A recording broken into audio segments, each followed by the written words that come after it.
Ever seen a Japanese child having a full-blown meltdown in public? Probably not, right?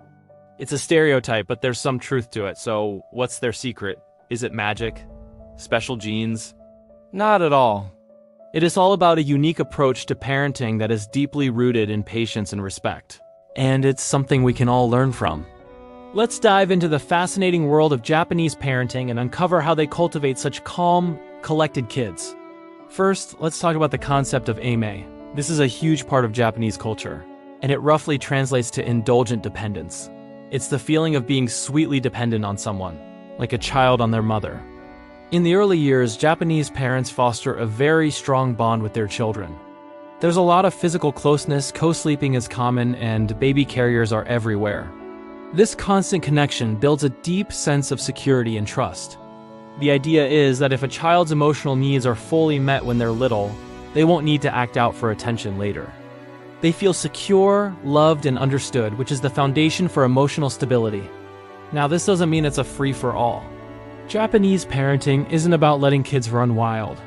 The next key principle is teaching them about the Soto and Uchi worlds. Uchi means inside or home, and Soto means outside. At home within the Uchi circle, kids have more freedom. They are allowed to be dependent and a bit more boisterous. This is their safe space. But they are taught from a very young age that in the Soto world, in public, at school, or in a restaurant, there are different rules. They must consider others and behave in a way that doesn't disturb the group harmony. This isn't about harsh discipline. It's about teaching social awareness and empathy. So how do they handle discipline when a child does act out? You rarely see Japanese parents yelling or engaging in public power struggles. Instead, they often use a technique of quiet redirection, or simply letting the child experience the natural consequences of their emotions. A parent might say something like, "That's sad, isn't it?" acknowledging the feeling without validating the bad behavior. They might also just wait it out. By not giving the tantrum a big dramatic reaction, they teach the child that outbursts aren't an effective way to get what they want. The parent's calmness is contagious. It sends a message that says, "I'm here, I'm not rattled by your big feelings, and we'll get through this together." Another powerful tool is modeling behavior. Japanese culture places a huge emphasis on respect, patience, and self-control in adults. Children are incredible mimics. When they see their parents, teachers, and even strangers on the street speaking politely, waiting patiently in lines, and cleaning up after themselves, they internalize that this is the normal, expected way to behave. It's less about direct commands and more about absorbing the cultural atmosphere. They learn to be patient because they are surrounded by patience. This leads to the development of gaman, which means to endure or persevere with patience and dignity. It's about teaching kids to handle frustration and discomfort without complaining. It's not about suppressing emotions, but about learning to manage them. For example, if a child wants a toy immediately, a parent might acknowledge the desire but explain that they need to wait. This teaches delayed gratification and resilience. It helps children understand that they can't always have what they want right when they want it, and that's okay. So the Japanese secret isn't a secret at all. It's a combination of deep emotional connection in early childhood, clear boundaries between home and public life, calm and patient discipline, and a strong emphasis on modeling respectful behavior. It is about treating children as members of a community who need to learn how to coexist peacefully. It's a slow, patient process that builds a foundation of respect and self-control that lasts a lifetime. What do you think about these methods? Are there any you already use or would like to try?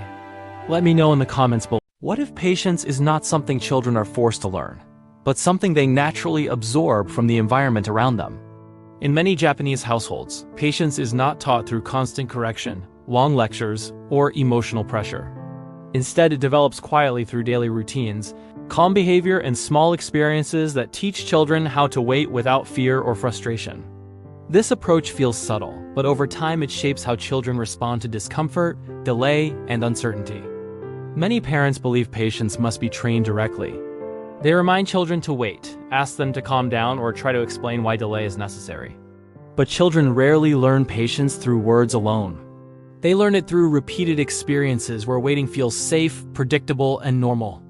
In Japanese parenting culture, the environment itself carries the lesson. Children observe, absorb, and adjust naturally because patience is woven into everyday life rather than separated as a special skill. One important difference is the overall pace of interaction. In many modern households, adults move quickly because life feels fast. Decisions are immediate, conversations are short, and problems are solved quickly. This pace teaches children that speed is normal and delay is uncomfortable. Japanese parenting often slows this rhythm slightly. Adults do not rush to respond to every request instantly. Small pauses exist in conversations, routines, and transitions. These pauses are not meant to frustrate children. They simply give space for emotional regulation to happen. Children learn patience when they experience small waiting moments without tension. Waiting for food to be served, waiting for others to finish speaking, waiting for a turn during group activities, these experiences happen repeatedly and calmly. The child begins to understand that waiting is not a problem to fix. It is a normal part of how life works. Because these moments are consistent, the brain starts to treat delay as safe rather than stressful. Another important element is modeling. In many Japanese households, adults demonstrate calm behavior during ordinary situations. They stand in lines without visible irritation, wait quietly in public spaces, and respond to minor delays without strong emotional reactions. Children observe these behaviors closely.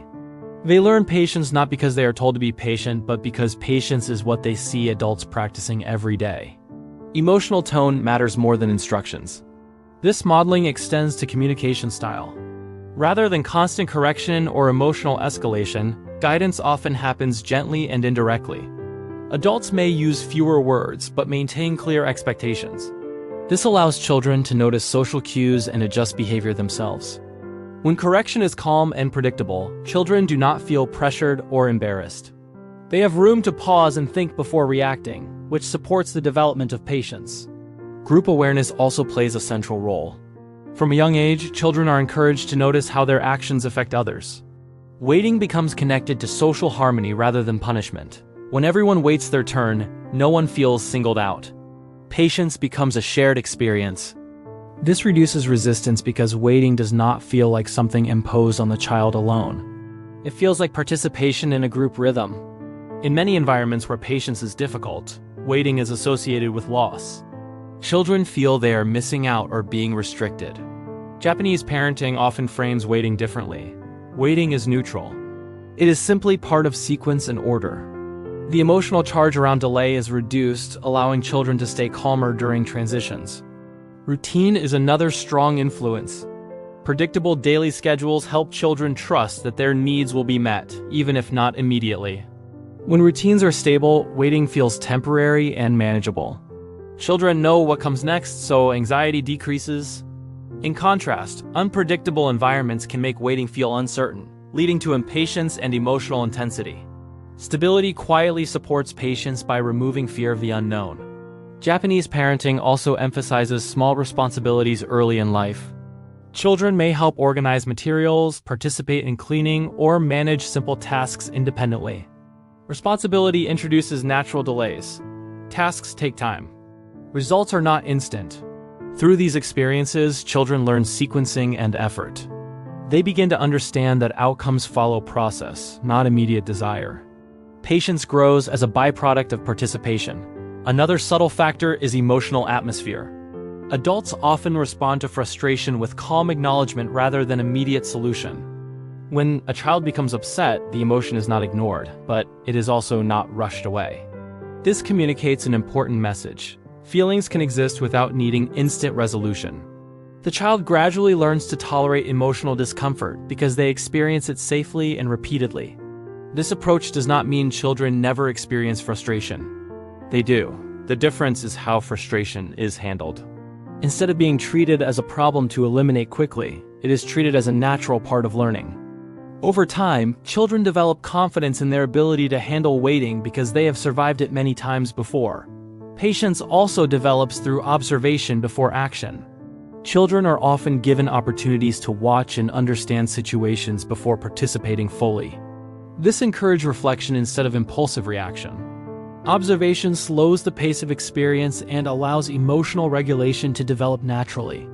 Importantly, this approach does not rely on strict discipline or emotional pressure. Patience grows from consistency, calmness, and clear expectations rather than fear. Children feel secure within boundaries, which reduces the urge to resist. When limits are predictable, waiting feels less threatening. Many parents outside Japan assume calm children come from strict control, but often the opposite is true. Emotional stability comes from environments where reactions are measured and expectations remain steady. Children do not need constant reminders because the environment itself guides behavior. The idea that patience must be forced can create unnecessary conflict. Japanese parenting offers a different perspective. Change the environment and behavior follows. When children live in spaces where waiting is ordinary, where adults model calmness, and where routines provide predictability, patience develops gradually without constant correction. This philosophy highlights that children are deeply shaped by daily experiences rather than isolated lessons.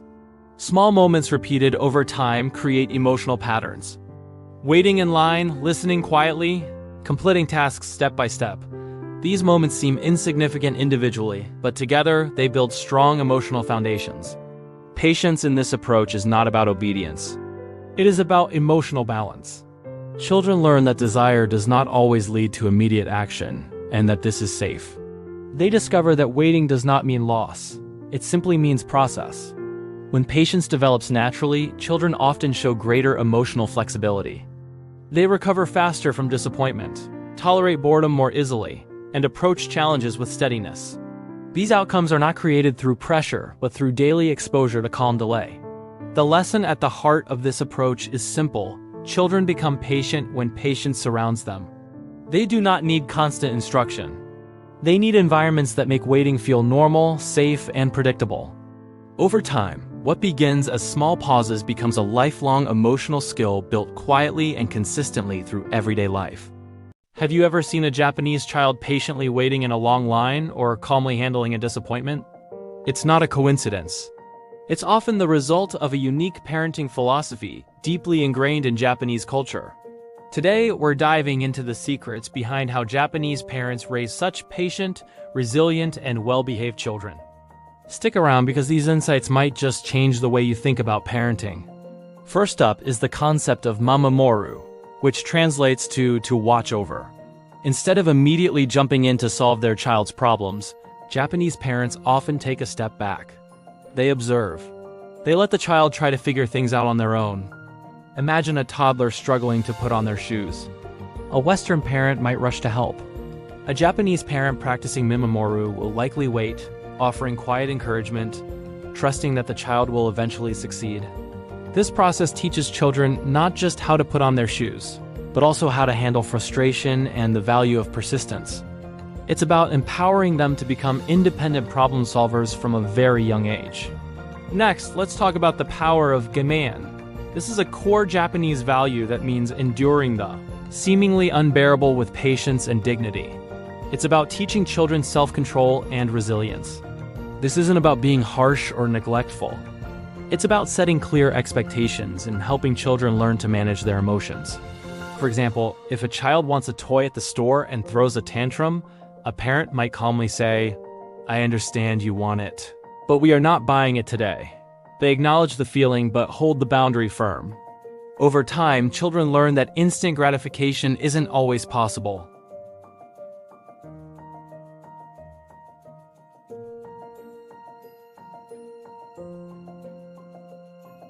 They learn that their actions affect others. This is why you'll see young children in Japan helping to clean their classrooms or serve lunch to their peers. This practice, called toben, instills a sense of responsibility and consideration for others. When a child understands their role in a group, they're more likely to be patient and cooperative. They learn to wait their turn, to share, and to think about the needs of the collective, not just their own. It shifts the focus from me to we, so how does this all come together? It's a holistic approach. It's not just one technique, but a cultural mindset.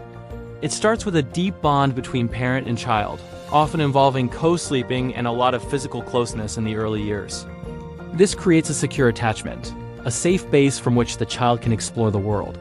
From this foundation of love and trust, parents gently introduce the concepts of watching over, enduring, and being part of a group. They model this behavior themselves, showing patience, controlling their own frustrations, and being considerate.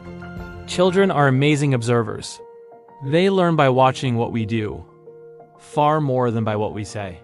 Of course, no parenting style is perfect, and it's all about finding what works for your family. But there's so much we can learn from the Japanese approach to fostering patience. It's about trusting our children, teaching them emotional regulation, and emphasizing community and responsibility. It's a long-term investment in building character. By allowing our kids to struggle a little, by teaching them to wait, and by showing them how to care for others, we give them the tools to become patient, resilient, and compassionate adults. What do you think about these methods? Have you tried any of them? Let me know in the comments below. I'd love to hear your thoughts and experiences. Thanks so much for watching, and if you found this video helpful, please give it a thumbs up and subscribe for more insights into parenting and culture. See you in the next one.